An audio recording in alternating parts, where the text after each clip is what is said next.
হ্যাঁ, আমরা বাঙালি। আমরা যেখানেই থাকি না কেন, সেখানে আমাদের মাছ খেতেই হবে। তো দেখো আমরা রাজস্থানে এখানে মাঝে, মাঝে পাই এই মাছটা। এটা সমুদ্রের মাছ, এটা ভোলা মাছ, লাল ভোলা। কে, কে এই মাছটা কী নামে ডাকো আমি জানি না, মানে চেনো আর কি।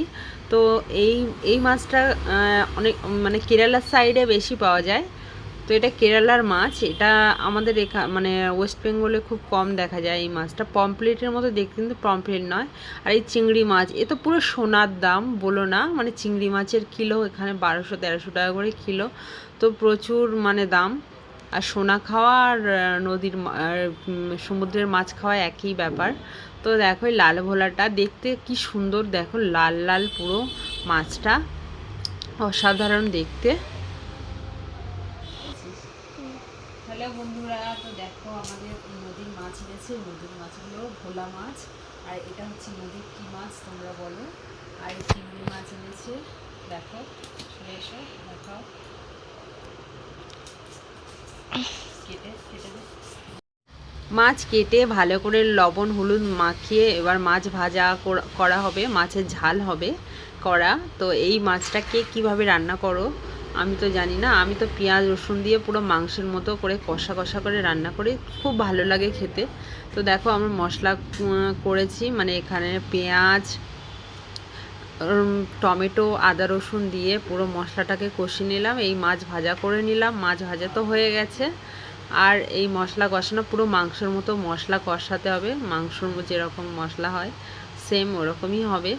তো আমার মশলা করা হয়ে গেছে, আমি এবার জল ঢেলে দেব। পুরো মশলা দিয়ে তেল ছেড়ে দিয়েছে আমার।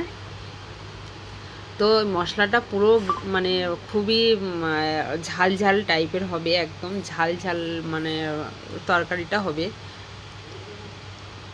তো তারপরে ঝোল ফুটে উঠেছে, আমি মাছগুলো দিয়ে দিলাম। মাছগুলো দেয়া হয়ে গেলে তারপর এখন নামানোর টাইমে পুরো একদম পারফেক্ট হয়ে গেছে। এবারে ধনে পাতাটা দিয়ে নামিয়ে নেব।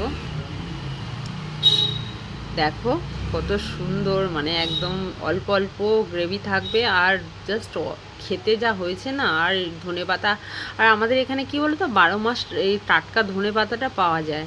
এটাই হলো ব্যাপার, রাজস্থানে মানে খুবই ভালো এই এই দিকটা, ধনে পাতাটা খুবই ভালো পাওয়া যায় সারা বছর।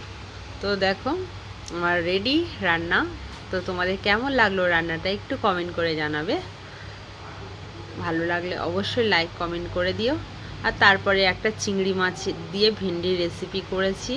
চিংড়ি মাছগুলো তো মানে একদম টেস্ট ছিল না, পুরো ফালতু মানে চিংড়ি মাছ, তাও খেতে হয়, খাচ্ছি, কিছু করার নেই। আর এই ভেন্ডি দিয়ে চিংড়ি মাছ রান্না হবে, ভেন্ডিটা ভেজে নিয়ে।